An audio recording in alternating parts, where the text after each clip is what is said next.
अस्सलाम वालेकुम। उम्मीद है आप सब खैरियत से होंगे। वीडियो को लाइक कर लें और चैनल को सब्सक्राइब कर लें ताकि आने वाली तमाम वीडियोस आप तक पहुंच सकें। तो नाजरीन, इंजीनियर मोहम्मद अली मिर्ज़ा उन्होंने एक बार फिर वो बातें करना शुरू कर दी हैं जिनसे उनका किसी भी किस्म का कोई ताल्लुक़ नहीं है। उनका काम इस्लामिक लेक्चर्स देना है और लोगों को इस्लाम के हवाले से आगाह करना है, लेकिन अब सूरत हाल ये है कि वो भी पाकिस्तान की सियासत के ऊपर गुफ्तगू करना शुरू हो चुके हैं। अब सूरत हाल ये है कि एक बार फिर वो इमरान खान के ऊपर तनकीद करते हुए नज़र आए हैं और इस दफ़ा जो बातें उन्होंने की हैं वो मेरा ख्याल है उनको नहीं करनी चाहिए थी। बहरहाल उनके साथ जो कुछ तहरीके इंसाफ के लोग कर रहे हैं, मेरा ख्याल है अब वो एक बार फिर उनसे माफ़ी मांगेंगे। इस हवाले से आज मैं आपको एक अहम खबर दूंगा। साथ ही साथ नाजरीन, आलमी इदारा फिंच उसकी जानिब से एक रिपोर्ट शाया की गई है और उसने तहरीके इंसाफ के बयानिए को मान लिया है और मुस्लिम लीग नून यानी जो हुकूमत है उस पर लंका ढा दी है। अब हुकूमत की जानिब से तो बार बार ये बात कही जा रही है कि हम जो हैं बड़े ही मकबूल हो चुके हैं और हमने पाकिस्तान को डिफ़ॉल्ट होने से बचा लिया है। तो जो बयानिया एक बेचने की कोशिश की जा रही थी आज फिच की जानिब से, उसको मुकम्मल तौर पर मुस्तरद कर दिया है और उसने तो यहाँ तक कह दिया है कि ये जो हुकूमत है इसका भी वक्त थोड़ा रह गया है। इसी के साथ साथ मुजीबुर रहमान शामी जो कि एंटी इस्टेब्लिशमेंट तो कभी भी नहीं रहे, हाँ उनके पैगामात ज़रूर पाकिस्तान की अवाम को देते रहे हैं, तो आज बिलाखिर वो भी बोल पड़े हैं जो कुछ पाकिस्तान के अंदर हो रहा है। इसी के साथ साथ और भी बहुत से सहाफ़ी जो कि अब बोलने पर मजबूर हैं कि जो कुछ पाकिस्तान के अंदर हो रहा है वो नहीं होना चाहिए था। इसके हवाले से भी कुछ दिलचस्प बातें आपके साथ शेयर करेंगे। तो नाज़रीन, चलते हैं पहले इंजीनियर मोहम्मद अली मिर्ज़ा की तरफ।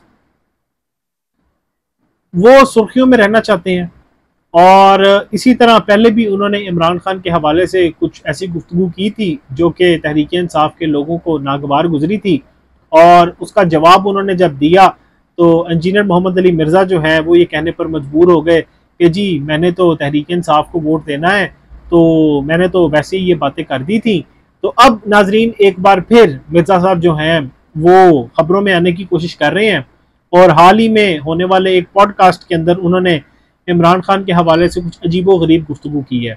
अब कहने वाले तो ये कह रहे हैं कि इनको इमरान खान के खिलाफ लॉन्च किया गया है क्योंकि पहले उनको कभी भी नहीं देखा गया कि वो पाकिस्तान की सियासत के अंदर जो हैं वो इस तरह इंटरफेयर करें या जो अपना ओपिनियन है वो इसके अंदर शेयर करें। उनका जो काम है उनको मेरा ख्याल है वही करना चाहिए, ना कि उन मामलात के अंदर बोलना चाहिए जिसमें उनका कोई काम ही नहीं है। बहरहाल वो कहते हैं जी कि इमरान खान साहब जब तक जिंदा हैं और जेल के अंदर हैं तो पाकिस्तान के अंदर जो हालात हैं वो ठीक रहेंगे और वो कहते हैं कि जी इस्टेब्लिशमेंट कहती है कि इमरान खान जब जेल से बाहर आ जाएंगे तो वो जो कुछ करेंगे उससे पाकिस्तान की जो स्टेबिलिटी है वो दाव के ऊपर लग जाएगी और पाकिस्तान जो है अनस्टेबल हो जाएगा और पाकिस्तान के अंदर जो हालात हैं वो ख़राब होंगे। ये फ़ौज सोचती है और जाहिर है फ़ौज ने भी तो कुछ ना कुछ सोचना ही है ना कि मामलात को ठीक कैसे करना है। तो उनके मुताबिक यानी मिर्ज़ा साहब के मुताबिक इमरान खान जो हैं वो जेल में रहेंगे तो पाकिस्तान तरक्की करेगा, अगर इमरान खान जेल से बाहर आ गया तो पाकिस्तान जो है अनस्टेबल हो जाएगा। अब ये वो कहना चाह रहे थे। अब जाहिर है वो किसी ना किसी का पैगाम जो है वो देना चाह रहे हैं कि जी इमरान खान को है हमने जेल से नहीं निकालना, तो अगर जेल से निकाल दिया गया तो इमरान खान जो है पाकिस्तान की जो हुकूमत है उसको काम नहीं करने देगा। अब मिर्ज़ा साहब से सवाल ये है कि इस वक्त जो हुकूमत काम कर रही है या जो हुकूमत इस वक्त पाकिस्तान के ऊपर काबिज है उसकी कारकर्दगी के हवाले से तो मेरा ख्याल उन्होंने आज तक कभी गुफ्तगू की नहीं और PDM नामी टोला जो पहले हुकूमत करता रहा है उसके हवाले से भी उन्होंने पहले कभी गुफ्तगू नहीं की। तो आज ऐसा क्या हुआ अचानक से कि वो एक बार फिर इमरान खान के खिलाफ बात करने पर मजबूर हैं। तो मेरा ख्याल है उनका जो काम है उसको वही करना चाहिए। वैसे मैं उनको एक छोटा सा जवाब ज़रूर दूंगा कि मिर्ज़ा साहब जब इमरान खान की हुकूमत थी तो पाकिस्तान के ये हालात नहीं थे जो कि अब हैं। उस वक़्त पाकिस्तान जो है वो 6.8% की रफ्तार से तरक्की कर रहा था। पाकिस्तान का जो GDP था वो तारीख की बुलंद तरीन सतह पर पहुंच चुका था। पाकिस्तान के अंदर लोग कारोबार कर रहे थे। सबसे बड़ी मिसाल मैं आपको देता हूँ, कोरोना के अंदर पाकिस्तान को दुनिया ने माना कि जिस तरह पाकिस्तान ने कोरोना को टैकल किया है और सबसे कम जो अमवात हुई हैं वो पाकिस्तान के अंदर हुई हैं, ये दुनिया ने इस चीज को माना। इसी के साथ साथ उभरती हुई स्टॉक मार्केट पाकिस्तान की थी। पाकिस्तान के फॉरेन रिजर्व 24 अरब डॉलर पर चले गए थे। पाकिस्तान की एक्सपोर्ट्स तारीख की बुलंद तरीन सतह पर पहुंच गई थी। पाकिस्तान के दूसरे ममालिक से ताल्लुकात बेहतर से बेहतर हो रहे थे। पाकिस्तान के साथ दुनिया खड़ी हो रही थी। पाकिस्तान अमरीकी ब्लॉक से निकलकर रूसी ब्लॉक में जा रहा था, और जिसका फायदा ये होना था कि पाकिस्तान को सस्ता पेट्रोल और सस्ती गंदम मिलनी थी। पाकिस्तान की टेक्सटाइल इंडस्ट्री तारीख की बुलंद तरीन सतह पर पहुंच चुकी थी इमरान खान की पॉलिसीज की वजह से। पाकिस्तान की मईशत ने अपने जो कदम थे वो रखना शुरू कर दिए थे। पाकिस्तान की मईशत चलना शुरू हो गई थी, लेकिन पाकिस्तान की जो हुकूमत है उसको गिरा दिया गया, और मिर्जा साहब की मेरा ख्याल है पसंदीदा जो हुकूमत है उसको पाकिस्तान के ऊपर लाकर बिठा दिया गया। और आपने देखा पिछले 2-2.5 साल के अंदर जो कुछ पाकिस्तान के साथ हुआ है, मेरा ख्याल है ऐसा जुल्म पाकिस्तान की तारीख के अंदर पहले कभी भी नहीं हुआ। लेकिन मिर्जा साहब उस हवाले से बात नहीं कर रहे। वो जाहिर है एक तबके के हवाले से बात करना चाह रहे हैं, और उनका जो पैगाम है वो देना चाह रहे हैं कि इमरान खान को हमने नहीं छोड़ना। तो मेरा ख्याल है मिर्जा साहब को चाहिए कि 8 फरवरी के इंतखाबात के हवाले से बात करें। जो कुछ पाकिस्तान की अवाम ने इन लोगों के साथ किया है, इमरान खान के खिलाफ जो भी बयानियां बनाने की कोशिश की गई कि जी इमरान खान दहशतगर्द है, इमरान खान बगावत पर उकसा रहा है, लेकिन 8 फरवरी को पाकिस्तान की अवाम ने इस सारे बयानिए की ऐसी की तैसी फेर कर रख दी। तो उनका ये कहना कि इमरान खान बाहर आ जाएंगे तो अनस्टेबिलिटी आ जाएगी पाकिस्तान के अंदर, तो इस वक्त पाकिस्तान के अंदर कौन सी स्टेबिलिटी है? पाकिस्तान के अंदर दहशतगर्दी शुरू हो चुकी है, पाकिस्तान की मईशत तबाह हो चुकी है। फिच की रिपोर्ट है वो भी मैं आपके साथ शेयर करता हूँ जो उन्होंने पाकिस्तान के हवाले से की है। तो मेरा ख्याल है उनका जो काम है वो वही करें तो ज्यादा बेहतर है, बजाय इसके कि अपनी टांग सियासत के अंदर अड़ाएं। इससे पहले भी जब उन्होंने इस तरह की गुफ्तगू की थी और वो ये कहते थे कि इमरान खान जिसे कहेंगे वो मुहिब्बे वतन होगा, और इमरान खान जिसे कहेंगे मुहिब्बे वतन नहीं है तो वो मुहिब्बे वतन नहीं होगा। इतनी पॉपुलैरिटी है इमरान खान की, तो एकदम ऐसा क्या हुआ कि इमरान खान के हवाले से उनके ख्यालात फौरन बदल ही गए, और वो ये कहने पर मजबूर हो गए कि जी इमरान खान अगर जेल से बाहर आ गया तो अनस्टेबिलिटी आ जाएगी, पाकिस्तान अदम इस्तेहकाम का शिकार हो जाएगा। तो मेरा ख्याल है उनको ये चीज देखनी होगी कि एक साइड को ना देखें, दूसरी साइड को भी देखें कि पाकिस्तान तहरीक इंसाफ के साथ किया क्या जा रहा है। पाकिस्तान की तारीख के अंदर ऐसा जुल्म किसी जमात के साथ कभी किया गया है?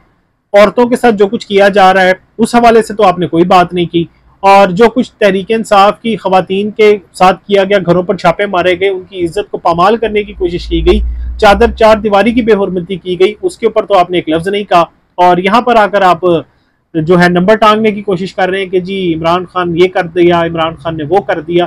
तो मेरा ख्याल है आपका जो काम है आप वही करें, और आप वो काम बेशक बहुत अच्छे से कर रहे हैं, और जो आप पाकिस्तान के नौजवानों को एक तालीम दे रहे हैं वो बहुत अच्छी है, और हम भी आपको सुनते हैं। लेकिन जो चीज़ आपकी नहीं है करने वाली वो आप ना करें, क्योंकि खाम खा आपकी जो एक इमेज बनी हुई है वो तबाह बर्बाद होकर रह जाएगी। और आपका जिस जनरेशन से और जिन लोगों से आपका वास्ता पड़ रहा है, तो मेरा ख्याल है ये ना हो कि आपकी जो एकेडमी है वो खाली होकर रह जाए। तो मेरा ख्याल है आपका जो काम है आप वो करें, वो आपके लिए ज़्यादा बेहतर होगा। इसी के साथ साथ नाजरीन, जो आलमी इदारा है फिच, उसने पाकिस्तान के हवाले से एक पेशन गोई कर दी है, और उसने जो तहरीक इंसाफ का एक बयानिया था इलेक्शन चोरी का, इंतखाबात में धांधली का, वो उसको मान लिया है, और उन्होंने जो बातें की हैं वो इस हुकूमत के लिए यकीनन बड़ी खौफनाक हैं। वो कहते हैं जी इंतखाबात में PTI के उम्मीदवारों की पोजीशन मजबूत रही, इंतखाबी नताइज गैर यकीनी सियासी सूरत हाल से IMF का मुआहदा जो है वो मुश्किल बना सकता है। PTI को साइड लाइन में रखा गया तो अवामी अदम इत्मीनान में इजाफा हो सकता है, ये अदम इत्मीनान जो है वो बढ़ सकता है, पाकिस्तान में सियासी इस्तेहकाम को खतरात लाहक हैं, ये कहना था फिच का। इसी के साथ साथ उन्होंने एक बहुत बड़ी पेशन गोई कर दी है। उन्होंने कहा है जी कि पाकिस्तान की जो मौजूदा हुकूमत है वो सिर्फ 18 माह तक बरकरार रह सकती है, और मौजूदा हुकूमत ख़त्म हुई तो पाकिस्तान में टेक्नोक्रेट हुकूमत आएगी, ये फिच ने एक पेशन गोई की है। और साथ ही साथ उनका कहना था कि पाकिस्तान के शहरों में मुजाहिरे माशी सरगर्मियाँ जो हैं वो मुतासर कर सकते हैं, ये कहना था जी फिच का। अब ये एक रिपोर्ट जो है ये हुकूमत के लिए एक आप समझ लें सोचने वाली बात है कि जो हुकूमत इस वक्त दावे कर रही है कि हम तो बड़ी अच्छी कारकर्दगी दिखा रहे हैं। लेकिन यहाँ पर जो आलमी रिपोर्ट्स आ रही हैं वो तो नाजरीन कुछ और ही बातें कर रही हैं कि पाकिस्तान के अंदर जो हालात हैं वो इस वक्त ख़राब हैं। लेकिन हुकूमत जो है डटाई के साथ लगी हुई है तहरीक इंसाफ के पीछे, इमरान खान के पीछे। अभी हाल ही में तहरीक इंसाफ के एक और मुजफ्फरगढ़ से जो MNA हैं मुअज़्ज़म खान जतोई, उनको अगवा कर लिया गया है। इसी के साथ साथ जो जमशेद दस्ती हैं उनके घर पे भी छापा मारा गया है। तहरीक इंसाफ के एक और MNA जंग से महबूब सुल्तान, उनको भी अगवा किया गया है। अब तक नहीं मालूम चल सका कि वो कहाँ पर हैं। तो जब हुकूमत ये कुछ करेगी तो पाकिस्तान की मईशत कैसे ठीक होगी? जाहिर है ये इतने काबिल भी नहीं है, ना ही इतने पढ़े लिखे हैं कि ये पाकिस्तान की मईशत को ठीक कर सके। 2017 में जो कुछ इन्होंने पाकिस्तान की मईशत के साथ किया था वो सब कुछ भी आपके सामने है। डॉलर को मसनूई तौर पर रोका गया कि ये इसको 100-120 पर रोक कर रखेंगे, और जब अगली हुकूमत आएगी उसके लिए उन्होंने एक माइन बिछा दी कि जैसे ही वो डॉलर के मामले पर कुछ करे तो डॉलर जो है वो अपनी असल कीमत पर जा पहुंचे। ये किसी से ढकी छुपी बात नहीं है कि इन्होंने पाकिस्तान की मईशत को आर्टिफिशियल तरीके से ठीक करने की कोशिश की। जिस तरह इन्होंने मार्केट के अंदर डॉलर को फ्लो करवाया और जो डॉलर की कीमत है उसको स्टेबल रखा, जैसे ही इमरान खान की हुकूमत आई, इमरान खान की हुकूमत ने डॉलर को फ्री फॉल दिया तो वो 180 पर जाकर बैठ गया। और आपने देखा कि इमरान खान की हुकूमत ने डॉलर को आगे नहीं जाने दिया, 180 पर ही स्टेबल रखा। लेकिन उसके बाद जब पाकिस्तान के अंदर PDM नामी टोला आ गया तो उसने जो कुछ किया पाकिस्तान की मईशत के साथ, मुल्क में कारोबार बंद हो गया, पाकिस्तान के अंदर सरमायाकारी आना बंद हो गई और डॉलर जो है इस वक्त अल्हम्दुलिल्लाह माशाल्लाह 270 रुपये पर आकर बैठा हुआ है। तो ये है इनकी कारकर्दगी। इसी के साथ साथ नाजरीन, तहरीक इंसाफ का जो बयानिया था इंतखाबात के हवाले से, फिच ने उसकी भी जो है उसके ऊपर भी उन्होंने कहा है कि जी बिल्कुल ठीक है, तहरीक इंसाफ के लोग जीते थे और जो इलेक्शन हुए हैं वो भी, उनके भी जो मामलात हैं वो कुछ ठीक नहीं है। तो जब जाहिर है ये भी इलेक्शन के ऊपर एक उन्होंने अदम एतमाद का इजहार कर दिया है कि जी अदम एतमाद है कि इलेक्शन ठीक नहीं हुए, तो अब ये हुकूमत को देखना है कि मामला को कैसे सॉर्ट आउट करना है, क्योंकि ये तो फॉर्म 47 पर हुकूमत आई है, ना तो इनको अवाम की परवाह है। अवाम के साथ जो कुछ ये कर रहे हैं वो सबके सामने है। बिजली महंगी, पेट्रोल महंगा, गैस महंगी, क्या चीज़ पाकिस्तान में सस्ती रह गई है? तो बहरहाल तहरीक इंसाफ से बाहर निकलें, इमरान खान से बाहर निकलें, और आपकी जो सियासत है इस वक्त वो इमरान खान की गिरदी घूम रही है। इमरान खान, इमरान खान, इमरान खान, प्रेस कॉन्फ्रेंस में इमरान खान, मीडिया टॉक्स में इमरान खान, खबरों में इमरान खान, आपके ट्वीट्स में इमरान खान। तो जब आपको तो इमरान खान का जो फोबिया है वो हो चुका है, तो आप जब तक इससे बाहर नहीं निकलेंगे तो तब तक मेरा ख्याल है पाकिस्तान को किसी भी किस्म का फ़ायदा नहीं होगा। वैसे अगर आप कोशिश भी कर लें तो मेरा ख्याल है आपसे पाकिस्तान के जो मामलात हैं वो ठीक तरह से नहीं चलाए जाएंगे। फिच की रिपोर्ट है, इसी के साथ साथ मूडीज़ की भी रिपोर्ट है, उसने भी यही बात बताई है कि पाकिस्तान के अंदर जो मामलात हैं वो ख़राब हैं। तो बहरहाल अब देखते हैं ये हुकूमत इस हवाले से क्या बात करती है। वो तो फिलहाल ये कर रही है कि तहरीक इंसाफ के ऊपर पाबंदी लगा दी जाए और इमरान खान पे आर्टिकल 6 लगा दिया जाए, ताकि इमरान खान को सियासत से बाहर करके अपने लिए पुरसकून माहौल बना लिया जाए और आने वाले इंतखाबात के लिए बिल्कुल टेंशन फ्री होकर बैठ जाए। तो बहरहाल ये होने तो नहीं वाला, लेकिन हुकूमत को इस हवाले से जो है वो कुछ सोचना होगा। इसी के साथ साथ नाज़रीन, हुकूमत के जो अपने सहाफ़ी हैं और नवाज शरीफ के जो करीबी सहाफ़ी हैं वो भी पाकिस्तान के अंदर होने वाले जुल्म के ख़िलाफ़ अब बोल पड़े हैं।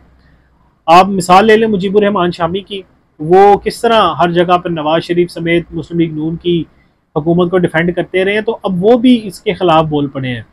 और जिस तरह के मुनीर फारूक ने कहा जी कि एस्टेब्लिशमेंट सोच रही है कि इमरान खान जो है पाकिस्तान की सालमियत के लिए ख़तरा है, तो मुजीबुर रहमान शामी ने जवाब दिया कि इससे पहले जुल्फ़िकार अली भुट्टो भी अपना पाकिस्तान के इस्तेहकाम के लिए एक ख़तरा थे।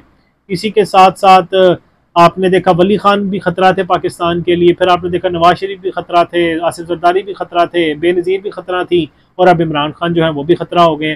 तो जब आपने किसी को सियासत से आउट करना हो तो आप उसको ख़तरा करार दे देते हैं, तो ये कब तक चलेगा? और वो पार्टी जिसको पाकिस्तान की अवाम ने सबसे ज़्यादा वोट दिए हैं, जब उसको निकाल दिया जाएगा तो पीछे बात क्या रह जाती है? आपने देखा कि इमरान खान को सबसे ज़्यादा वोट पड़े 2024 के इंतखाबात में, क्या किया गया उनके साथ? तहरीक इंसाफ से पहले बल्ले का निशान लिया गया, उसके बावजूद पाकिस्तान की अवाम ने उनको वोट दिया, और अब इमरान खान को पाकिस्तान की सालमियत के लिए ख़तरा करार देकर अब उनको भी साइडलाइन करने की कोशिश की जा रही है।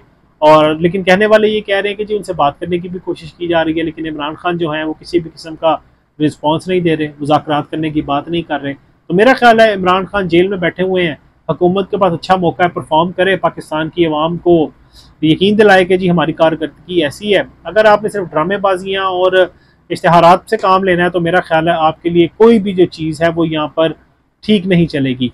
बहरहाल अब देखना यह है कि पाकिस्तान के अंदर जो मामला हैं वो किस तरह चलाए जा सकते हैं। लेकिन एक चीज़ याद रखें, अगर आप ये सोचते हैं कि मिर्ज़ा साहब जैसे लोगों को अपना पैगाम रसाई के लिए आप रखेंगे तो मेरा ख्याल है अवाम जो है उनकी छित्रोल करेगी, ना कि आपके पैगाम के ऊपर गौर करेगी। इसी के साथ साथ अगर आप ये सोचते हैं कि पाकिस्तान को इमरान खान के बगैर आगे ले जा सकते हैं, पाकिस्तान की सियासत को इमरान खान के बगैर चला सकते हैं, तो ये एक आपका अधूरा ख्वाब ही होगा। वस्सलाम।